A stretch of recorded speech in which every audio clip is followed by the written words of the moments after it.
Hey, what's up, my YouTube fam? I'm back. This is Lad with the Best Credit Repair Channel. Today, we're going to talk about how do you construct a good dispute letter. We're going to talk about how to go about a method of verification dispute letter.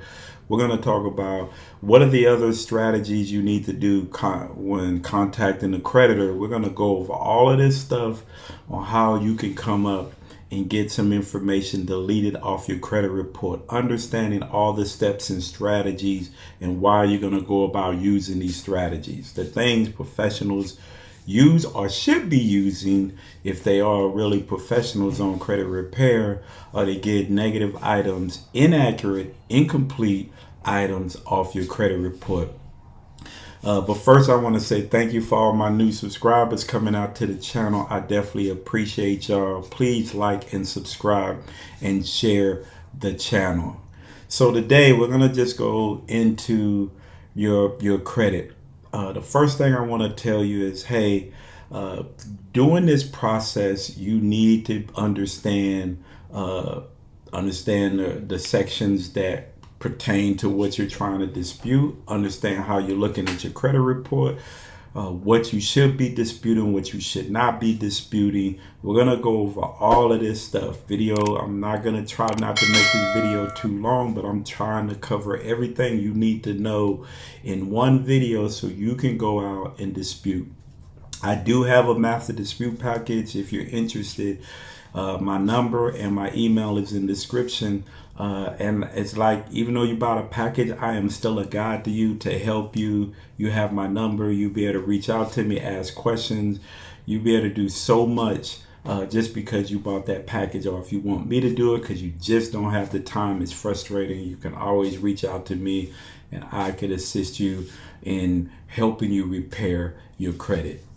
But let's get into it. We're going to talk about you've said, I want to fix my credit and I want to take this journey to fix my credit. I see how my credit is holding me back, and I want to take this on and really start fixing my credit. So the first thing you're going to do is you're going to go out, you're going to pull that credit report from annualcreditreport.com. I always suggest that because it is the official credit reports from the big three. They are complete. They are 7 years, and all the information that creditors look at when they pull your credit report will be on those credit. Creditors don't pull my FICO. They don't pull Identity IQ. They don't pull those. They're going to go straight to the credit bureaus and pull the credit bureaus. That's why I stress that. They're good. Third parties are good just to maintain your credit, know what's going on. But we're talking about you in the building process and to try to fix your credit. You need to go to the source. You need to go where that information is coming from. So I would recommend that you go to annualcreditreport.com, and it's free, right? Can't get no better than that. Once you get there, you need to scroll through your credit report.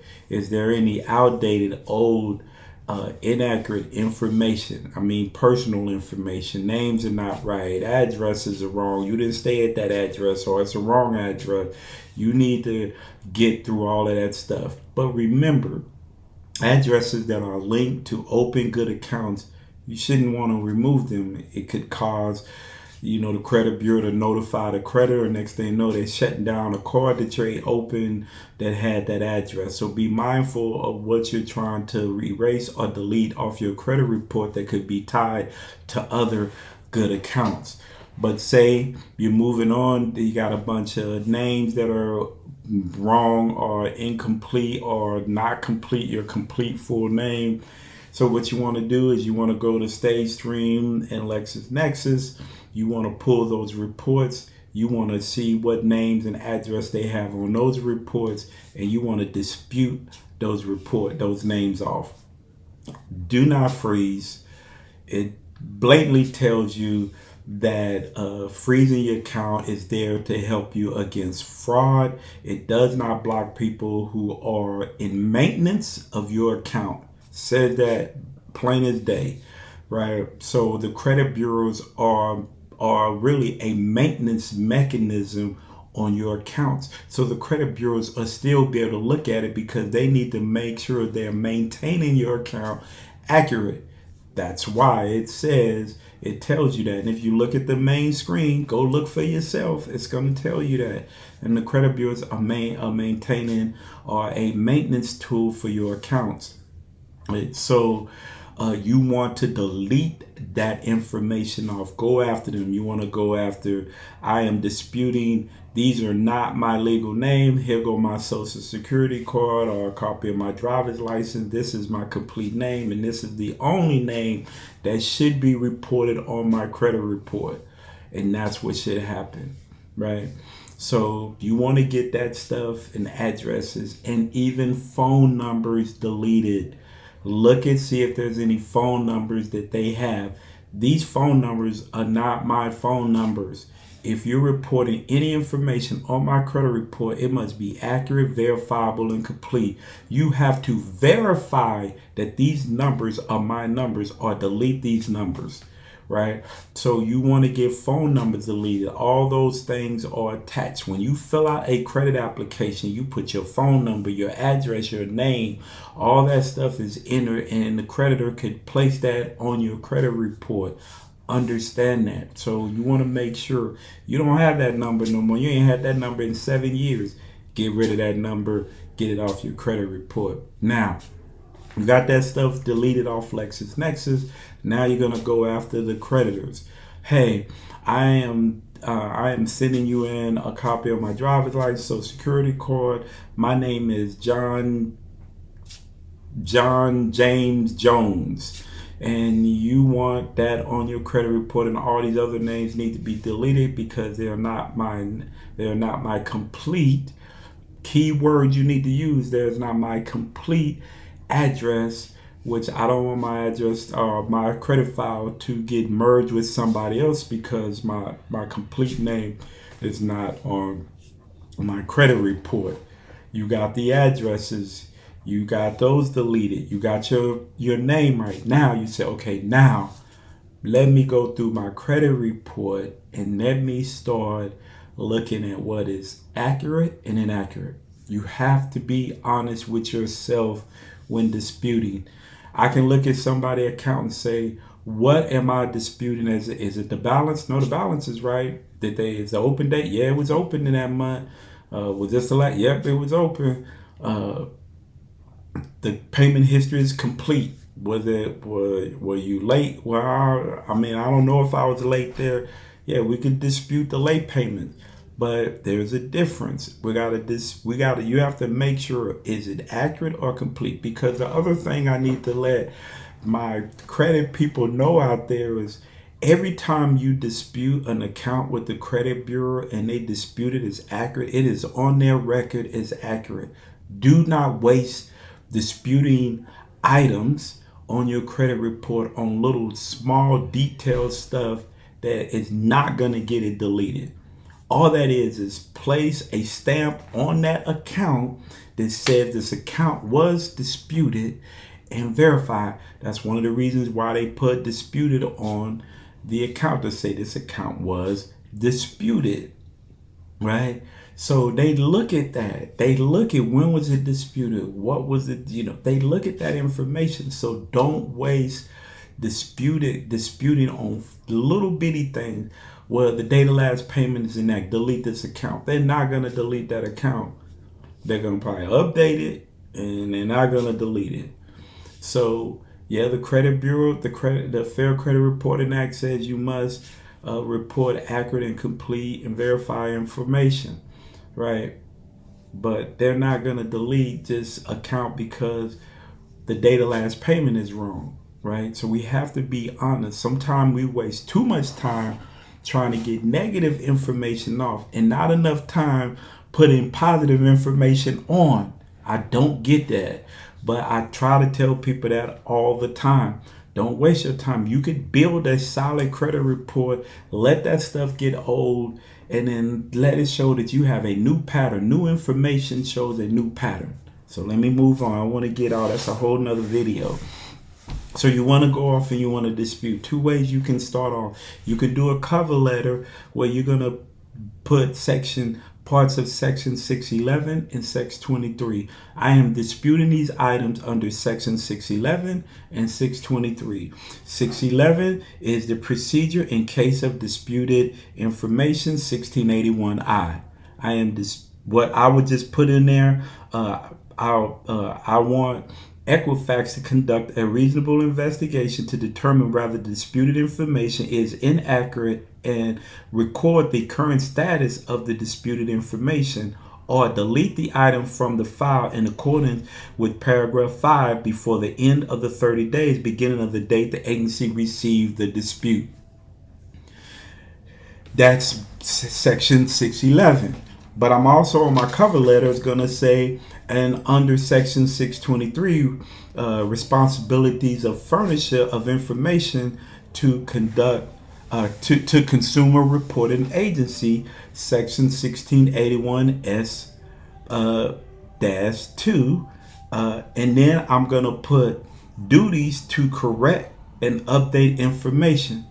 A person, and all I'm gonna put in this, a person regularly in a ordinary course of business furnishes information to one or more consumer reporting agencies about a person's transactional experience with any consumer and has furnished a consumer reporting agency's information that the person determined is not complete or accurate shall promptly notify the consumer reporting agency and that determination and provide to the agencies any correction to the information or any additional information that is necessary to make the information provided by the person to the agency complete, accurate, and shall not thereafter furnish to the agency any of the information that remains not completed or accurate. Meaning that information is their responsibility as the creditor to make sure that they provide accurate information, complete information,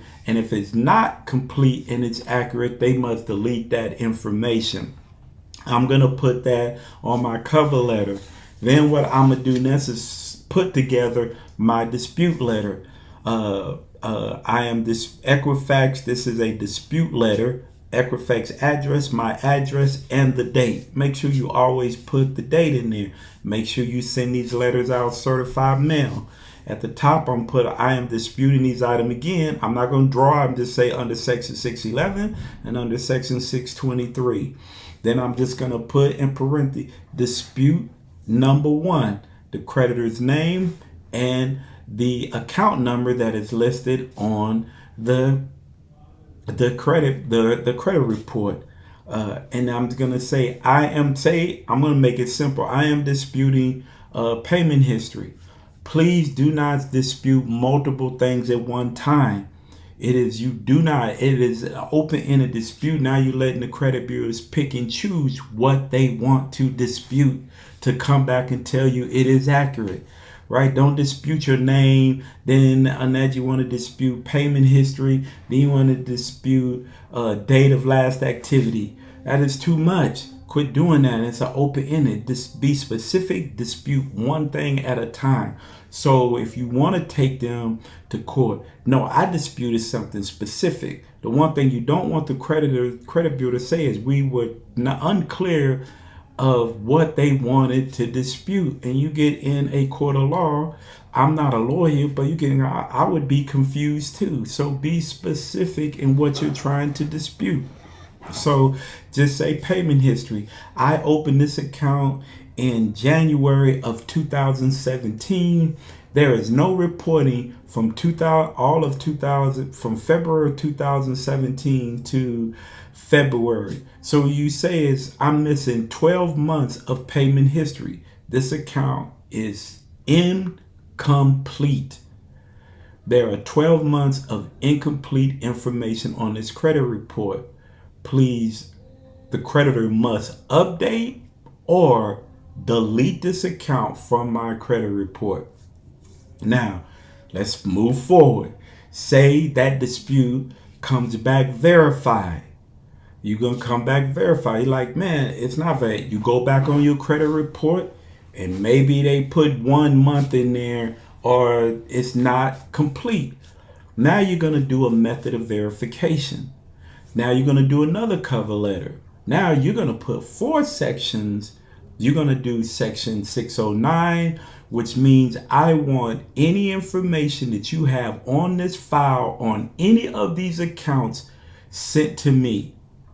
And then you're going to put section 610, where you're saying I'm providing my driver's license, social security for you to send me that information that you have on file on these accounts.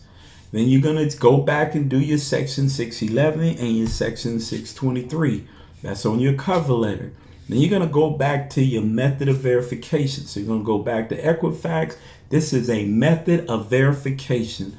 How did you reasonably investigate these accounts?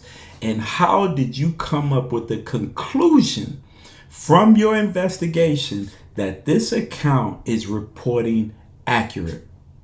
Right?